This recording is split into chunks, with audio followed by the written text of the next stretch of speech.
नमस्कार, स्वागत आपका केयर हरियाणा पे। मैं हूं आपके साथ रमेश जाखड़ और इस वक्त मैं मौजूद हूं केरवाला गांव में। केरवाला का आपने अखबार के अंदर भी पढ़ा होगा या कोई सोशल मीडिया पे जो है वो जरूर देखा होगा कि रानिया तहसील परिसर के अंदर जो है वो भ्रष्टाचार को लेकर के एक बहुत बड़ा खुलासा जो है वो एक शिक्षक के द्वारा किया गया है। आज उसी शिक्षक के पास मैं मौजूद हूं और नाम है, अगर नाम की बात करें तो रोहतास बैरट जी हैं। पेशे से जो है वो शिक्षक हैं, जेबीटी अध्यापक हैं।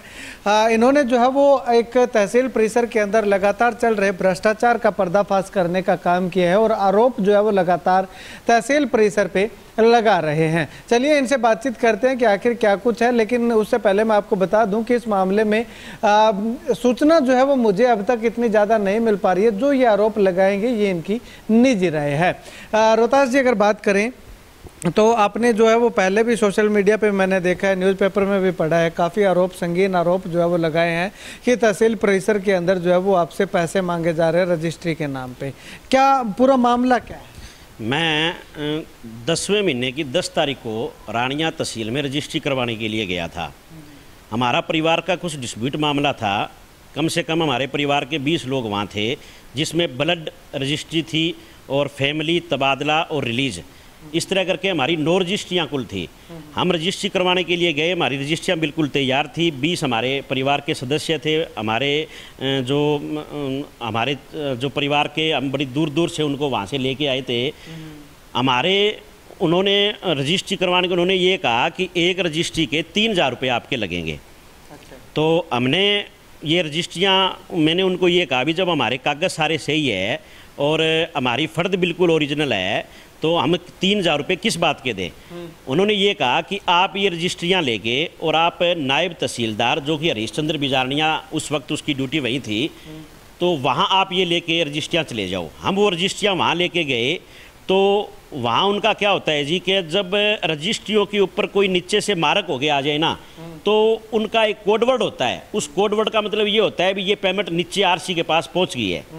जो रजिस्ट्रियाँ सीधी आरसी पकड़ता है वो तो उनके पैसे उनके आ चुके होते हैं, और जो रजिस्ट्रियाँ आरसी नहीं पकड़ता वो रजिस्ट्रियाँ सीधी नायब तहसीलदार के पास या तहसीलदार के पास जाती है। लेकिन मेरी जो रजिस्ट्रियाँ थी वो नायब तहसीलदार हरीश चंद्र बिजारनिया ने मेरी ये रजिस्ट्रियाँ ली थी। उन्होंने 9 रजिस्ट्रियों में पहली रजिस्ट्री देखी, दूसरी रजिस्ट्री देखी, उन्होंने हर रजिस्ट्री में कमियां निकालनी शुरू कर दी। मैंने उनको ये कहा, सर आप ये जो रजिस्ट्रियाँ थी हमारी, ये आप किस चीज़ की कमी निकाल रहे हो? वो कह रहे हैं जी ये 2 इंतकाल से नहीं होता, ये 3 इंतकाल से, ब्लड रिलेशन की जो रजिस्ट्री होती है उसमें 3 इंतकाल लगते हैं। मैंने ये कहा सर हमारी पीछे भी रजिस्ट्रियाँ हुई है, 2014 में हुई है, 2015 में हुई है, 2016-17 में हुई है, हमने 2 इंतकाल के ऊपर रजिस्ट्रियाँ करवाई है।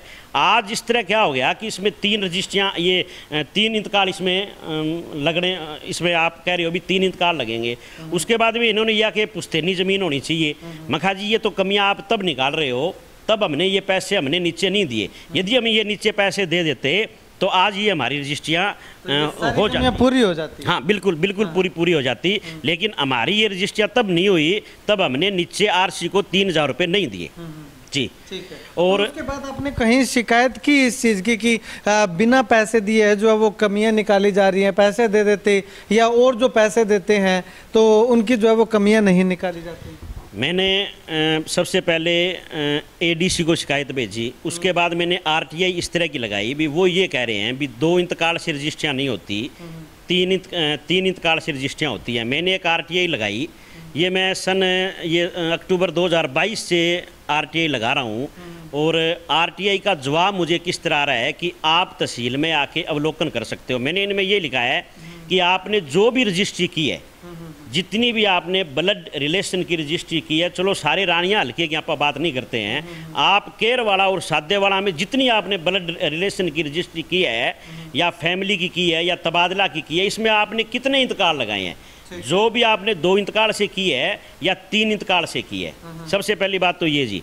दूसरी ये क्या होता है कि जो बंदा पैसे दे देता है उसके कागज़ कहीं नहीं देखे जाते, उसकी सीधी रजिस्ट्रियाँ हो जाती है। जो बंदा पैसा नहीं देता उसकी एक एक कागज़ उसका चेक होता है। अभी मैं आपको इसका बताता हूँ जी। हमने पीछे रजिस्ट्री करवाई थी तो एक किले में, एक खेवट में, एक खतौनी में, एक बुरबा नंबर के अंदर रजिस्ट्री करवाई। और उसी में से 5 मरले किसी दूसरी पार्टी को देने से और 5 मरले मैंने एक पार्टी को दे दिए। दोनों पार्टियां अलग अलग थी। दोनों पार्टियों के जो वकील थे वो एक ही वकील था, लिखने वाला एक था। उसी किले में, उसी खेवट में, उसी खतौनी में, और मतलब इसके अंदर 5-5 मरले दोनों करवा दी। एक ने पैसे दे दिए, एक ने पैसे नहीं दिए। अब उसकी कमियां क्या निकाली जाती है कि जी आपके कागज़ तो सही है, लेकिन आपने ये जो फर्द है ना, ये आपने ओरिजिनल नहीं लगा रखी। उसके बाद में दूसरी कमी क्या निकाली जाती है कि जो आपने इसके अंदर, जैसे जब आप रजिस्ट्री करवाते हैं तो उसमें इंतकाल होते हैं, जैसे 12 हो गए या 15 हो गए या 20 हो, वो अलग अलग किले की खेवट में अलग अलग सिस्टम होता है। मेरे वाली रजिस्ट्री में क्या था कि 40 इंतकाल थे, उसकी भी फोटोकॉपी लगी थी और मेरी भी फोटोकॉपी लगी थी। तो अब वो क्या कहता है कि ये जो इंतकाल है ना जी, ये आपको ओरिजिनल इंतकाल लाने पड़ेंगे, यानी ये आपको तहसील से बाकायदा फीस भरवा के और फिर इस रजिस्ट्री में लगाने पड़ेंगे। यानी कि वो 3000 आपने हमें नहीं दिए तो वो उस तरह से लगाने, हाँ बिल्कुल जी, बिल्कुल वहाँ दे दो। मैंने उनको ये कहा, मैं कहा जनाब ये अभी जो एक रजिस्ट्री गई है आपसे 5 मिनट पहले गई है, इसमें तो फोटोकॉपी लग रही है, उसमें ही जो फर्द है वो भी फोटोकॉपी लग रही है, लेकिन आपने उनको जो है कुछ नहीं कहा। और हमारे वाले में आज आप मतलब कमियां निकाल रहे हो। कहते जी वो आप आरसी से बात करो, आरसी का काम है, ये काम है, आप आरसी से बात करो। यानी कहने का मतलब यही है जी जाकिर साहब कि रानियां तहसील ही नहीं, सारी तहसीलों में लगभग सारी तहसीलों के अंदर इस तरह का जो फ्रॉड होता है, या जो पैसे ये जो आरसी जो नीचे होते हैं ये इनके भी दलाल होते हैं, आरसी के भी दलाल होते हैं, तो ये पैसे खुद नहीं पकड़ते।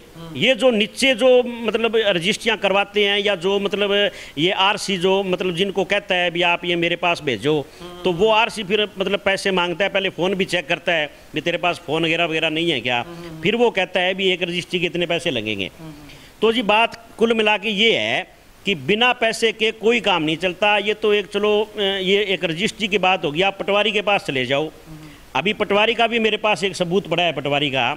ये जो अभी 2016-17 की जो जमाबंदी थी, उसके बाद में ये 4 साल बाद में जमाबंदी अब आई है। ये उस जमाबंदी में बंदा एक गलती कर दे, 2 गलती कर दे, मेरे जो ये बस स्टैंड जो सादेवाला का बस स्टैंड है, इसके अंदर उसने 9 कमियां निकाल रखी है।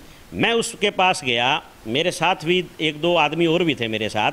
पटवारी जी इस तरह करके इसमें कि ये कमियां आ गई जी, तो ये कमियां क्यों आई है जी?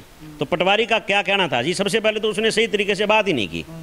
दूसरा उसका क्या था, कहते जी आप ये दे जाओ हम कर देंगे। मैं कहा जी आप बात सुनो हमारी, हम 25 किलोमीटर से चल के आए हैं, आपसे फ़ोन करके आए हैं, आपसे बाकायदा टाइम लेके आए हैं।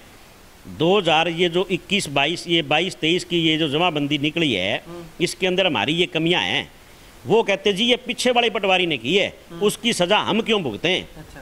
अब क्या होता है जी कि जो पटवारी के आगे जो लड़के होते हैं ना, वो पैसे मांगते हैं। कहते जी आप पटवारी जी को मत कहो, आप हमारे को पैसे दे दो, आपका काम हो जाएगा। बताओ जी हम क्यों पैसे दें, हमारा क्या मतलब बनता है पैसे देने का। गलतियां करे डिपार्टमेंट, सजा भुगते हम, तो पैसे दें हम। और उसके बाद में मैंने उनको ये कहा, मैं पटवारी जी आपका लड़का जो ये बाहर बैठे ही तो बात ही और कह रहा है, क्या जी इसके बिना काम नहीं होता। बाकायदा मैंने उसको लिखित में दे के आया हूँ मैं पटवारी को भी, जी ये गलतियाँ हैं ये मेरी सही करो। फ़ोन के ऊपर भी मेरे पास फ़ोन है, उस फ़ोन के ऊपर भी उसने ये कहा है कि जी आपका काम 1 हफ्ते में हो जाएगा। लेकिन आज 1 महीना हो गया जी, ना उस पटवारी ने वो काम किया। और बाकी रही ये रजिस्ट्रियाँ वाली बात, मैंने डीसी को, एडीसी को, खुद एडीसी को पर्सनल रूप से मैं मिल के आया हूँ, डीसी साहब के पास और एसडीएम के पास, सब जगह मैं ये शिकायत आज 8 महीने हो गए मैं घूमता फिर रहा हूँ। उसके बाद में आप जैसे भाइयों के पत्रकार ये जो समाचार पत्र में जो छपी खबर है, इसका संज्ञान लेते हुए डीसी साहब ने एक जांच कमेटी गठित की है, तो उस पर इनकी इंक्वायरी चल रही है। जी, तो उम्मीद है आपको कि इंक्वायरी में जो है वो सही से जांच हो पाएगी और इन पे कार्रवाई जो है वो हो पाएगी। देखो जी उम्मीद वाली बात ये होती है ना, अभी उम्मीद तो तब हो कि जब अभी ये पीछे मेरे पास अभी फ़ोन आया था 2-3 दिन पहले डीसी ऑफिस से, वो कहने लगे, कहते जी आप 6 तारीख को कमेटी के पास नहीं आए। मैं कहा जी मेरे पास कोई सूचना ही नहीं है। तो वो कहने लगे कि तहसीलदार ये जो 6/6/2023 को ये नायब तहसीलदार की जो रिपोर्ट है उसमें ये कहा है कि शिकायतकर्ता ने नोटिस लेने से इनकार कर दिया। जबकि हकीकत ये है कि मेरे घर पे कोई आया ही नहीं। जब कोई आया ही नहीं तो मेरे को क्या पता लगेगा। अभी 6 तारीख को वहाँ कोई तारीख है मेरी डीसी साहब के, तो कहने का मतलब उन्हीं की कमेटी है, उन्हीं का लेना है, उन्हीं का देना है सब। तो देखो जी, वो तो जब मेरे पास मेरा न्याय हो जाएगा वो तब की आस है। ठीक है जी। चलिए, शुक्रिया बातचीत के लिए। तो यहाँ पे मैं आपको बता दूं कि आज जो है वो छुट्टी होने के कारण जो है वो प्रशासनिक अधिकारियों से बातचीत नहीं हो पाएगी। ऐसे में आने वाले समय में प्रशासनिक अधिकारियों से या तहसीलदार साहब से या डीआरओ साहब से जो है वो इस मामले में बातचीत जो है वो करने का प्रयास करेंगे कि आखिर जो लगातार तहसीलों के अंदर, तहसील परिसर के अंदर जो लगातार धांधली चल रही है उसको लेकर के क्या कुछ कहना है। खैर, अभी एक बात और बताना चाह रहे हैं सर। उसके बाद में जब मैं नो रजिस्ट्रियाँ करवाने के लिए गया, ये मेरे पास नो रजिस्ट्री है, इसके बाकायदा टोकन कटे हुए हैं, बाकायदा इसके ऊपर तारीख लिखी हुई है। मान के चलो एक रजिस्ट्री गलत हो सकती है, मान के चलो 2 रजिस्ट्री गलत हो सकती है, यानी इसका मतलब नो की नो रजिस्ट्रियाँ ही गलत थी। उन्होंने नो की नो रजिस्ट्रियाँ मना कर दिया। मैंने कहा जी आप 1 ना करो, 2 ना करो, 3 ना करो। लेकिन जो नायब तहसीलदार हरीशचंद्र बिजारनिया था, उसका रवैया इतना सख्त था कि उसने स्पष्ट कह दिया कि मैं तेरी रजिस्ट्री करूंगा ही नहीं। यानी नो की नो रजिस्ट्रियाँ उसने मेरे टेबल पे उसने मेरे को कहा भी आप ये उठा ले जो, मैं तेरी रजिस्ट्री नहीं करूँगा। 1 में कमी हो सकती है, 2 में कमी हो सकती है, 3 में हो सकती है, लेकिन क्या नो की नो रजिस्ट्रियाँ गलत थी जो उस आदमी ने मेरी रजिस्ट्री नहीं की? सब मसला पैसे का है जी। सरकार ये कह रही है कि भ्रष्टाचार नहीं है, 0 लेवल पे, यानी कहीं भी भ्रष्टाचार नहीं हो रहा है। लेकिन यदि ग्राउंड लेवल पे देखा जाए तो ग्राउंड लेवल पे इतना भ्रष्टाचार है कि बिना पैसे का कोई काम किसी का नहीं होता। एक मेरा नहीं, किसी का भी नहीं होता बिना पैसे के। शायद मोबाइल नंबर भी नहीं मिलता। जी जी, बिल्कुल बिल्कुल यही है, बिल्कुल यही बात है जी। हाँ जी, शुक्रिया बातचीत के लिए। तो यहाँ पे जो है वो अधिकारियों से भी बातचीत करने का प्रयास जो है वो आने वाले समय में करेंगे कि आखिर वो क्या कुछ कहते हैं। लेकिन यहाँ पे जिस प्रकार से एक शिक्षक ने इस 0 टॉलरेंस की पोल खोलने का काम किया, उस हिसाब से लग रहा है कि अगर प्रशासनिक अधिकारी कोई अगर रेड करे या औचक निरीक्षण करे या इस प्रकार से गुप्त तरीके से जा करके इसकी पड़ताल करे, तो मुझे नहीं लगता कि कहीं से भी कोई भी पाक साफ जो है वो निकल पाएगा। तहसील परिसर की अगर बात करें तो किसी भी तहसील में जा करके, किसी भी रेवेन्यू के मामले में जा करके अगर बात करें तो पैसे के बिना अगर कोई काम करवा नहीं सकता। अगर करवा दे तो, करवाना चाहे तो गुरुजी की तरह, मास्टर जी की तरह जो है वो उन्हें लगातार धक्के खाने को मजबूर होना पड़ता है। तो ऐसे में 0 टॉलरेंस और 0 भ्रष्टाचार का नारा देने वाली हरियाणा सरकार जो है वो आखिर क्या कुछ कर रही है? क्या उनको जो है वो तहसील परिसर के अंदर लगातार चल रही धांधली जो है वो दिखाई नहीं दे रही? अगर दिखाई दे रही है तो क्यों इस तरह से जो पैसा नहीं दे रहे उनको जो है वो लटकाया जाता है, और जो पैसा दे देते हैं उनको बिना किसी कागज की जांच के जो है वो उनकी रजिस्ट्रियां जो है वो करवा दी जाती हैं। खैर, अभी इस मामले में जांच कमेटी जो है वो बैठी हुई है। वो जांच कमेटी क्या कुछ रिपोर्ट देती है वो आने वाला वक्त बताएगा, और आने वाले समय में इस मामले को लेकर के तहसीलदार साहब या नायब तहसीलदार साहब या उच्च अधिकारी जो है वो क्या कुछ कहते हैं वो भी हम जानने का प्रयास करेंगे। खैर, आप इस वीडियो को लेकर के क्या कुछ कहना चाहेंगे कमेंट सेक्शन में कमेंट करके ज़रूर बताइएगा, और ये भी ज़रूर बताइएगा कि आपके यहाँ जो तहसील है उसमें क्या भ्रष्टाचार मुक्त का जो नारा है वो सही से चल रहा है, या फिर भ्रष्टाचार जो है वो सरेआम वहाँ पे चलता हुआ दिखाई दे रहा है।